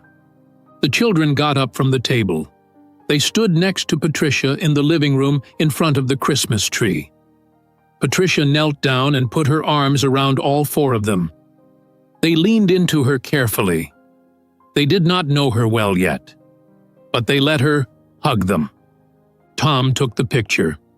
Then Nicole took a picture with her phone. Then Brenda took a picture with her phone. Now, one with the ants, Brenda said. Nicole and Brenda stood with the 4 children. They smiled. Tom took more pictures. Can we take one with our mom? Mila asked. Of course, Patricia said. Keisha stood up and walked over to her children. They gathered around her, 2 children on each side. They smiled at the camera. This was their family. The 5 of them. They were a unit. Tom took that picture too. Then Patricia said, Now one with Marcus. The room went quiet. The children looked at each other. They looked at their mother. Keisha nodded. It was up to them. Mark spoke. Okay, but just one picture. Marcus walked over slowly. He stood near the children but did not touch them. The 4 children stood in a line. Marcus stood next to them. He put his hands in his pockets. He did not know where else to put them. Tom took the picture. It was awkward. The children did not lean toward Marcus. Marcus did not smile naturally. But it was a picture. It was a start. After dessert, David and Christopher took Mark and Mason upstairs to play video games. Maya stayed with Brenda and played with baby Jasmine. Mila sat with Patricia and Nicole on the couch. They talked about books. Keisha looked at her watch. It was 3:30 in the afternoon. We should start getting ready to leave. We need to be back in Austin before dark. Patricia's face fell. Already? You just got here. It is a 4-hour flight. We need to leave soon. Patricia stood up and called to the children. "Babies, come say goodbye. You are leaving soon." The children came down from upstairs and from different rooms. They gathered near the front door. Patricia pulled Marcus into the kitchen. Her voice was low and serious. "You have one job now. Do not fail those children again." Marcus looked at his mother's face. Her eyes were serious. She was not asking him. She was telling him. This was not a request. This was a command. "I will not fail them," Marcus said. "I promise." "Do not promise me. Promise them. Those 4 children are the only people who matter now." Marcus nodded. His throat felt tight. "I understand." Patricia walked back to the living room. Marcus followed her. The children were putting on their coats. Keisha zipped up Mila's jacket. She fixed Maya's hat. She made sure Mason's gloves were in his pockets. "Do you have everything?" Keisha asked her children. "Yes, Mom," they answered together. Patricia knelt down in front of the quadruplets. She was crying again. She had been crying on and off all day. "I do not want you to leave. I just met you. I need more time with you." Mila put her small hand on Patricia's cheek. "We can come back? Right, Mom?" Keisha nodded. "If you want to visit again, we can visit again." "I want to," Maya said. "Grandma is nice. And her house is pretty." Patricia laughed through her tears. "You can come visit anytime at all." She reached into her pocket and pulled out 4 small pieces of paper. She had written her phone number on each one. She handed one to each child. "This is my phone number. You can call me whenever you want. I will always answer. Do you understand? Always." Mark took his paper and folded it carefully. "Thank you, Grandma." Mason put his paper in his coat pocket. Maya held hers in her gloved hand. Mila looked at the numbers carefully. "Can we text you too?" Mila asked. "Yes, you can call or text, whatever you want." Nicole came over with her phone. "Keisha, can I have your number and your address in Austin? I want to send the kids Christmas presents." "Of course." Keisha recited her phone number and Nicole typed it into her phone. Brenda came over too, still holding baby Jasmine. "Me too. I want your number. I want to visit you in Austin. I want to be a real aunt." "You are welcome anytime," Keisha said. She gave Brenda her number and address.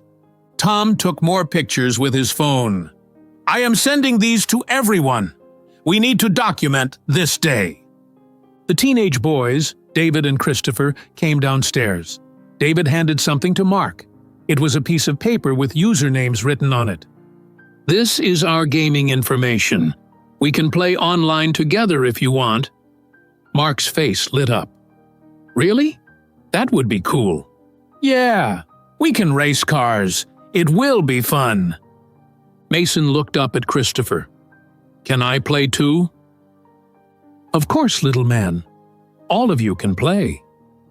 Marcus stood near the door. He felt like an outsider. Everyone was saying goodbye to the children. Everyone was exchanging information. Everyone was making plans to stay connected. But Marcus had nothing to give them. No relationship. No history. Just empty promises. Mark walked over to Marcus. He held out a piece of paper. Marcus took it. The paper had an email address written in careful handwriting. The letters were slightly crooked, but readable. "This is our email," Mark said. "All 4 of us share it. Mom checks it with us every day. You can write to us here, if you want." Marcus held the paper like it was the most valuable thing in the world. "I will write to you. Every week. I promise." Mark's face did not change. "We will see." Marcus put the paper in his wallet. He would not lose it. He would protect it. Maya walked past Marcus without saying anything. She did not look at him. She held her grandmother's hand instead. Mila stopped in front of Marcus. She looked up at him. Her glasses reflected the Christmas lights from the tree. "We will see if you mean what you said today," Mila said. Her voice was serious. "Words are easy. My mom says actions matter more than words." Marcus nodded. "Your mom is right. I will show you with my actions." "Good." Mila walked away to join her siblings. Mason was the last one. He stood near the door with his hands in his pockets. He looked at Marcus. He did not say anything. Then he lifted one hand and waved. It was a small wave. Just a quick movement. But it was something. Marcus felt his eyes fill with tears. He waved back. His hand shook. "Bye, Mason," Marcus said quietly. Mason did not answer. He just turned and walked outside. The family moved toward the front door. The cold wind came inside. Snow was falling lightly. The black helicopter sat on the lawn. Its blades were still. Patricia walked outside with the children. She held Maya's hand on one side and Mila's hand on the other. Nicole and Brenda followed. Tom and Keith came too. Even the teenage boys came outside to watch them leave. Marcus stood on the porch. He wrapped his arms around himself. He did not have his coat on. The cold bit through his expensive suit. Carl, the helicopter pilot, opened the door and helped the children climb inside. He gave them each a headset. He showed them how to buckle their seatbelts. Keisha turned to Patricia one last time. "Thank you for being kind today. The children needed to meet their grandmother." Patricia hugged Keisha tightly. "Thank you for bringing them. Thank you for giving us a chance. I am so sorry about Marcus. I am so sorry I raised a son who could do what he did." "It is not your fault," Keisha said. "Marcus made his own choices. But I made excuses for him his whole life. I spoiled him. I never taught him consequences. I created this problem." Keisha pulled back and looked Patricia in the eyes. "You did not create this problem. Marcus did. But you can help fix it by holding him accountable now." "I will. I promise I will." Nicole hugged Keisha. "Please let us visit. Please. I want to know my nieces and nephews." "You are welcome anytime," Keisha said. Brenda hugged Keisha too. "I will call you next week. We will make plans." Keisha climbed into the helicopter. Carl closed the door. Through the window, the family could see the 4 children sitting in a row. They wore their headsets. They looked small inside the large helicopter. The engine started. The blades began to turn, slowly at first, then faster, then very fast. The noise was loud. Wind blew snow everywhere. Patricia backed up toward the house. Nicole and Brenda stood on either side of her. Tom held his phone up and recorded a video. The teenage boys shielded their faces from the blowing snow. Marcus stood on the porch. He did not move. The wind hit his face. Snow covered his hair and shoulders. He stared at the helicopter. The helicopter lifted off the ground, slowly, carefully. It rose 5 feet, then 10 feet, then 20 feet. The family waved from the ground. Inside the helicopter, the children waved back. Patricia blew kisses. The helicopter turned and moved forward. It flew over the house. The noise started to fade. The helicopter got smaller and smaller in the sky. The sun was setting. The sky was pink and orange. The black helicopter was a dark spot against the colorful sky. Then it was gone. The family stood in the snow. Nobody spoke. The yard was a mess. The helicopter had crushed Patricia's flower garden. Snow covered everything. Patricia started crying again. "They are gone! My grandbabies are gone." Nicole put her arm around her mother. "They will come back, Mom. they will visit again. But what if they do not? What if this was the only time? It will not be the only time. You heard Keisha. We can visit them in Austin. We can call them. We can be part of their lives. Brenda wiped her own tears. Those kids are amazing. I cannot believe Marcus missed their whole lives. I cannot believe he threw them away. Tom turned off his phone. He did not just throw them away. He pretended they did not exist. That is worse. Keith shook his head. I do not understand how someone can do that. How can you abandon 4 babies? The family walked back inside the house. They were cold and wet from the snow. Patricia closed the front door. The house felt empty now. Too quiet. Marcus still stood on the porch. He watched the place in the sky where the helicopter disappeared. He could not see it anymore, but he stared anyway. His hands were freezing. His hair was wet with melted snow. His suit was ruined, but he did not move. He thought about Mason's wave. One small wave, the tiniest gesture. But it gave Marcus something he did not have before. Hope. Maybe his children would forgive him. Maybe not today. Maybe not tomorrow. Maybe not for years. But maybe someday. If he worked hard enough. If he showed up every single day. If he proved he was different now. The front door opened behind him. Patricia stepped onto the porch. She handed Marcus his coat. You will freeze out here. Marcus took the coat but did not put it on. He just held it. Patricia stood next to her son. She looked at the empty sky. What are you going to do now? Marcus finally looked at his mother.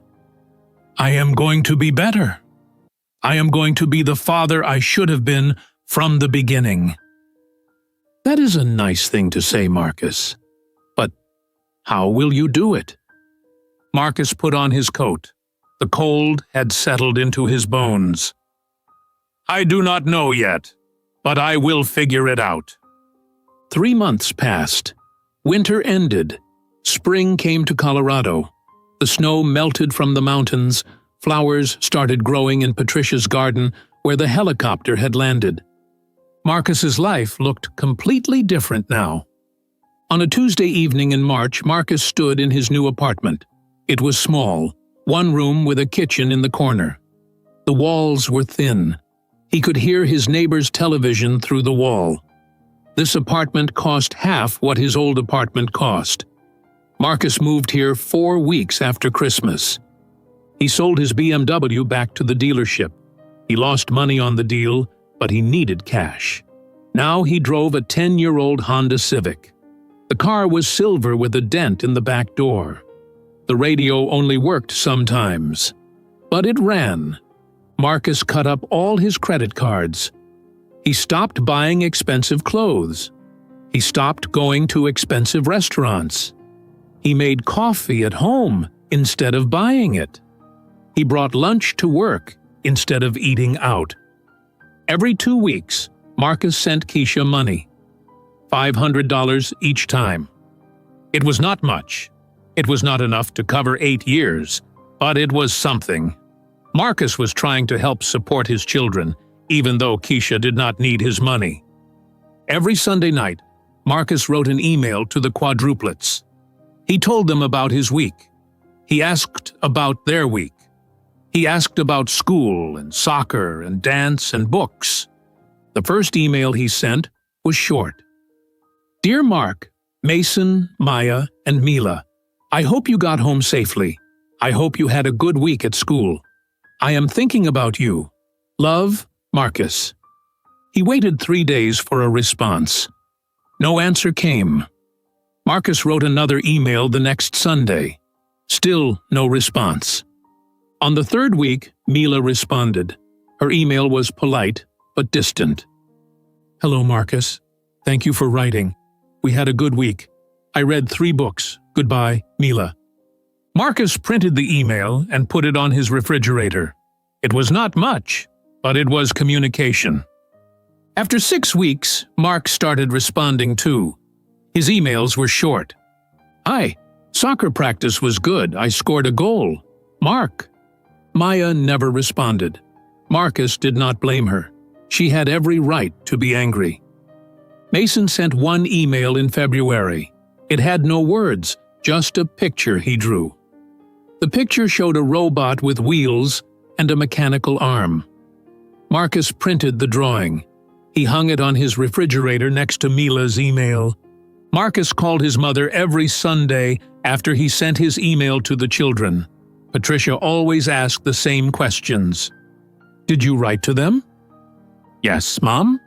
"Did they respond?" "Mila and Mark did. Mason sent a drawing." "What about Maya?" "Nothing yet." "Keep trying. Do not give up." "I will not give up." On a Wednesday afternoon in early March, Marcus sat in a small office across from a woman named Dr. Sarah Kim. She was a therapist. She had short black hair and kind eyes. She wore glasses. "Why are you here, Marcus?" Dr. Kim asked. Marcus looked at his hands. "I abandoned my 4 children 8 years ago. I need help. I need to understand why I did that. I need to be better." "That is a good reason to seek therapy. Tell me about your children." Marcus talked for an hour. He told Dr. Kim everything. The pregnancy, the divorce, the 8 years of silence, the helicopter, the Christmas dinner, the children's faces. Dr. Kim listened without judgment. When Marcus finished, she said, "What you did was harmful. You hurt your children and their mother. But you are here now. That is a start." "How do I fix this?" Marcus asked. "You cannot fix the past. You can only change the future. You have to show up every day. You have to be consistent. You have to prove your words with actions." Marcus went to therapy every Wednesday. He talked about his guilt, his shame, his fear of failing again. Dr. Kim helped him understand himself. She helped him learn to be better. In April, Marcus bought a plane ticket to Austin, Texas. Mark's 8th birthday was on April 15th. Marcus was going to attend his son's birthday party. He was nervous. He bought gifts for all 4 children. Science books for Mark. Art supplies for Mason. Ballet shoes for Maya. Mystery novels for Mila. Marcus flew into Austin on Saturday morning. He rented a cheap car at the airport. He drove to Keisha's address.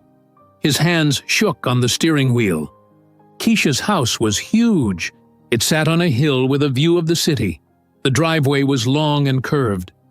Marcus parked behind 5 other cars. Other families were already here. He walked to the front door carrying 4 wrapped presents. He rang the doorbell. His heart pounded in his chest. Keisha opened the door. She wore jeans and a casual shirt. She looked at Marcus with neutral eyes. "You came," she said. "I said I would come." "People say a lot of things." Marcus held up the presents. "I brought gifts." Keisha stepped aside. "The party is in the backyard. Follow me." Marcus walked through the house. It was beautiful. High ceilings, expensive furniture, art on the walls. This was Keisha's world now. A world Marcus would never have. The backyard was full of children. 20 kids ran around playing games. Parents stood in groups talking. A long table held a cake shaped like a robot. Balloons floated in the trees. The quadruplets played with other children near the pool. Mark saw Marcus first. He stopped running. He stared. Marcus walked over slowly. "Happy birthday, Mark." Mark did not smile. "You actually came." "I said I would."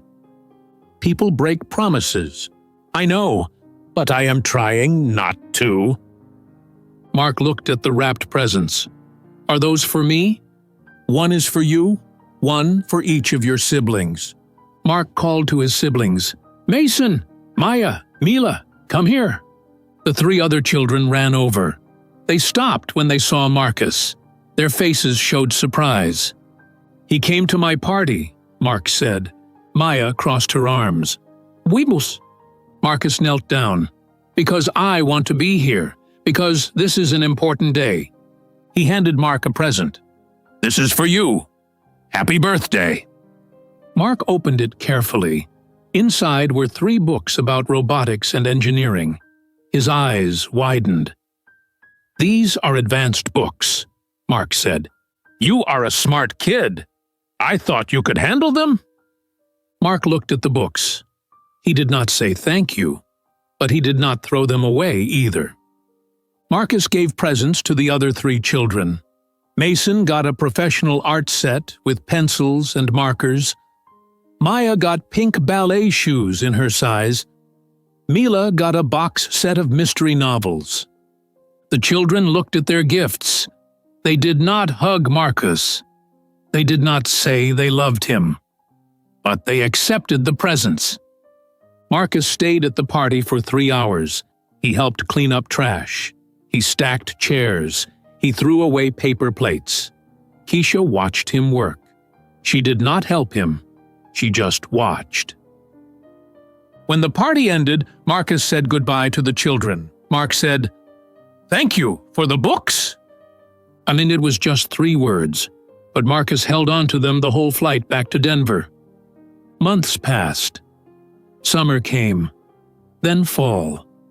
Marcus kept writing emails. He kept calling his mother.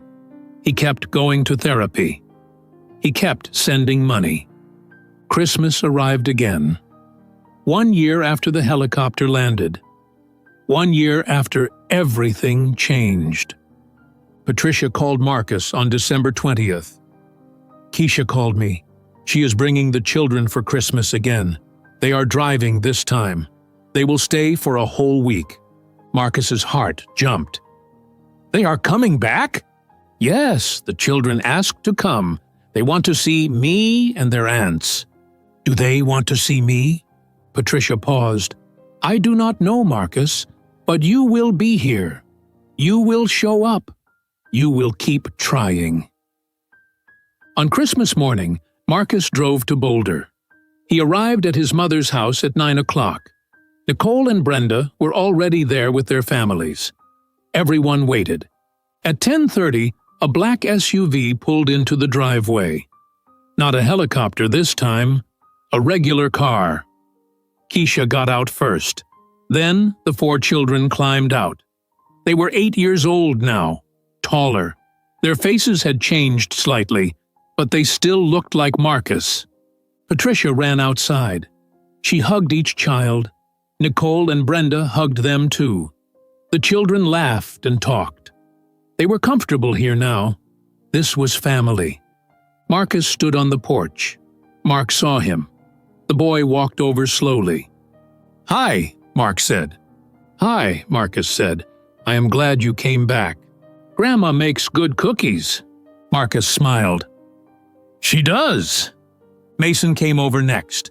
He handed Marcus a piece of paper. It was a drawing of a dragon. The dragon had detailed scales and wings. I made this for you, Mason said quietly. Marcus took the drawing like it was made of gold. Thank you, Mason. This is beautiful. Can I keep it? Mason nodded. Maya and Mila stood together near their mother. They did not come over, but they did not leave either. That afternoon, Patricia took a family photo. Everyone stood in front of the Christmas tree. Marcus stood next to his children. Not too close, but next to them. Mark stood on his left. Mason stood on his right. Maya and Mila stood between their mother and grandmother. Everyone smiled. It was not perfect, but it was real. Marcus looked at his 4 children and understood something important. Forgiveness was not one moment. Forgiveness was years of showing up, years of being present, years of proving you changed. He had a lifetime of work ahead of him. But for the first time, Marcus Reynolds understood what love actually meant. If you enjoyed today's video, I'm sure you'll love the next one. Don't waste time. Just click on the screen